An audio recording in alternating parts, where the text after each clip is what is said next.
बात करेंगे हमारे chairman rice exporter association Pakistan. बहुत शुक्रिया चेलाराम साहब आपके वक्त का। पाकिस्तानी चावल तो मशहूर है उसकी खुशबू, लेकिन ये इस वक्त क्या मुश्किलात आपको आ रही हैं? सर, एक सिर्फ टैक्स का ही मामला है ना, तो उस पर इतना ज़्यादा क्यों इशू बन रहा है?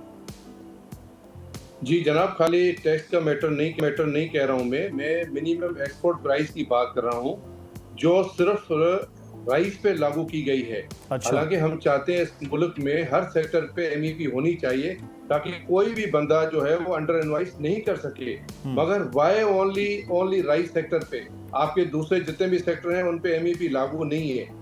नो डाउट राइस पाकिस्तान की सेकंड लार्जेस्ट इकोनॉमी है, मगर इस एमईपी की वजह से जो अभी गवर्नमेंट ने लागू की है, पहले ये होता था कि हम और टिडाब रीप राइस एसोसिएशन और टिडाब बैठ के वो एमईपी हम बनाते थे और मिनिस्ट्री कॉमर्स नोटिफिकेशन निकालती थी। अच्छा। अब ये हुआ है कि मिनिस्ट्री कॉमर्स जो है वो अपने जो उनके जो रेट हैं, अब पता नहीं उन लोगों ने कहां से रेट लिए हैं जो एमईपी लागू की। इसकी वजह से हमारी ट्रेड मुतासर हो रही है, हमारे सौदे सारे डाइवर्ट होके पड़ोसी मुमालिक में जा रहे हैं। इस टाइम पे काफी हमारे बिग जो डील होने वाली थी वो अभी सौदे ही नहीं हो पा रहे हैं जो पाकिस्तान की गवर्नमेंट ने जो एमईपी लगाई है। और मैं हैरान हूँ, ये पाकिस्तान की हिस्ट्री में फर्स्ट टाइम ऐसा हो रहा है कि मिनिमम एक्सपोर्ट प्राइस राइस पे वो भी अपनी मनपसंद की लगाकर एक्सपोर्ट की इंडस्ट्रियां बंद हो रही हैं हमारी। तो मैं हैरान हूँ, जब इस मुल्क को डॉलर की जरूरत है, फॉरेन एक्सचेंज की जरूरत है और ये एक स्मूथली ट्रेड चल रहा है, तो खुदारा इसको आप वीट की तरह, शुगर की तरह और एटम की तरह इस इंडस्ट्री को तबाह नहीं करें। जिस तरीके से हमारी वीट की आप इंडस्ट्री देखें, शुगर की थोड़ा सा देखें। सादा समझाने की कोशिश है कि मिनिमम एक्सपोर्ट प्राइस का जो मामला है इसमें चेलाराम साहब, वो इशू क्या है कि पहले किसी किस्म की कोई कदगन नहीं थी, कोई रुकावट नहीं थी, अब लगाई है, तो हो क्या रहा है फिर इसमें? देखें, पहले जो आज से पहले लगी हुई थी वो काफी नीचे की प्राइस लगी हुई थी। अच्छा। इस साल जब इंडिया ने राइस बैन किया वर्ल्ड वाइड, तो पाकिस्तान ने सोचा कि दुनिया भर के ऑर्डर पाकिस्तान में आएंगे। हम लोगों ने रिकमेंडेशन की कि इसकी प्राइस थोड़ी ऊपर होनी चाहिए। अच्छा। मगर वो नॉर्मल प्राइस ऊपर होनी चाहिए। मगर ये ट्रेड हमारा होता है इंटरनेशनल मार्केट को मद्देनजर रखते हुए, उनकी प्राइसेस को देखते हुए हम अपनी प्राइसेस देते हैं। हमारा जो कंपटीटर वो इंडिया बड़ा है, थाईलैंड है, वियतनाम है और बर्मा है। उनकी प्राइस भी देखते हुए हम पाकिस्तान की एमईपी को सजेशन देते हैं गवर्नमेंट को। सही। मगर आज उनकी अगर वर्ल्ड वाइड प्राइस नीचे हैं और ओनली पाकिस्तान की प्राइस एमईपी ऊपर होगी, तो हमारा कोई भी राइस का एक्सपोर्टर आगे ट्रेड कर नहीं पाएगा, क्योंकि उसके बगैर कस्टम उसको इजाजत नहीं देगी कि शिपमेंट करने की।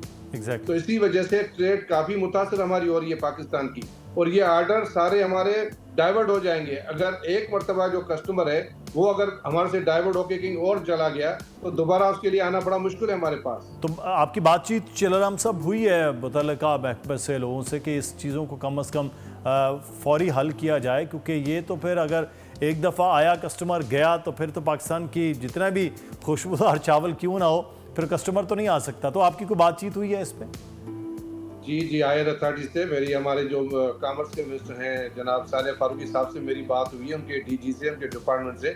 मैंने 2 अक्टूबर को उनको लेटर भी लिखा है कि ये प्राइस करंटली चल रही है पाकिस्तान की और इंटरनेशनल पे ये प्राइस होनी चाहिए। हम रिकमेंड करते हैं, मगर 1 महीना हो गया है, अभी तक वो हमारी जो प्राइस है वो फाइलों में दबी हुई है। अब जब भी इनको कहते हैं वो कह रहे हैं कि नेक्स्ट मीटिंग करेंगे, हम आपको बता देते हैं। अब ये कब बताएंगे? ये इस टाइम पे पीक सीजन है, हमारा क्रॉप आ चुका है, हार्वेस्ट हमारा सीजन आ चुकी है, और फिर आगे आबादकार जो है और ग्रोवर आके रोडों पे आके एहतजाज करेंगे कि चावल कोई लेने वाला नहीं होगा। तो कितनी बड़ी एक्सपोर्ट लास्ट ईयर आप लोगों ने की है? कितना चावल जो है वो बाहर भिजवाया गया है? और अब इस साल कितना तवक्को थी जिसकी फिर क्रॉप हुई है? देखें, लास्ट ईयर जो था वो 40% हमारा क्रॉप जो डैमेज हो गया था ड्यू टू फ्लड की वजह से। जी हाँ। जो सैलाब ज़िला आया था उसकी वजह से 40% क्रॉप हुआ था।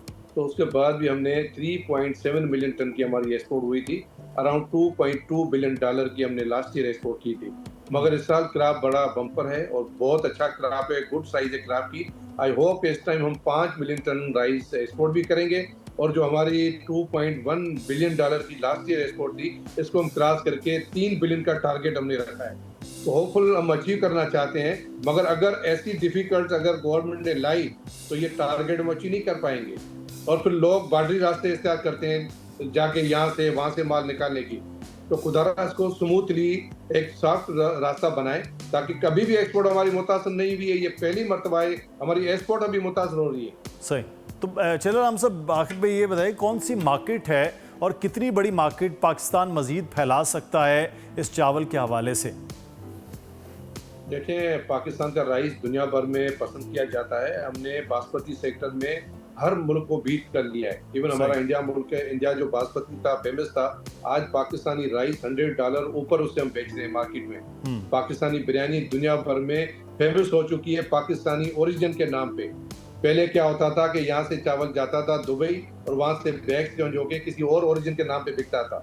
मगर वो टेक्नोलॉजी अभी चली गई है। अभी पाकिस्तान की इंडस्ट्रियल जो हमारे बिजनेसमैन है, काफी हेवी मशीनरी, काफी हेवी लोगों ने अपना खर्चा किया है और ब्रांड बनाए, मार्केटिंग की है। दुनिया भर में आज पाकिस्तानी बासमती का एक नाम है और वो भी प्राइस पे।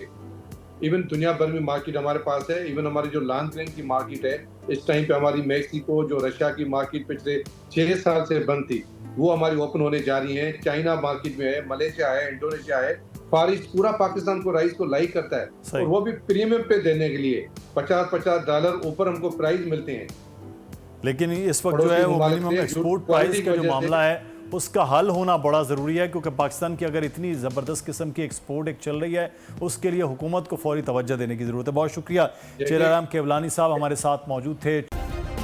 सब्सक्राइब करें और बेल दबाएं ताकि कोई खबर रह न जाए।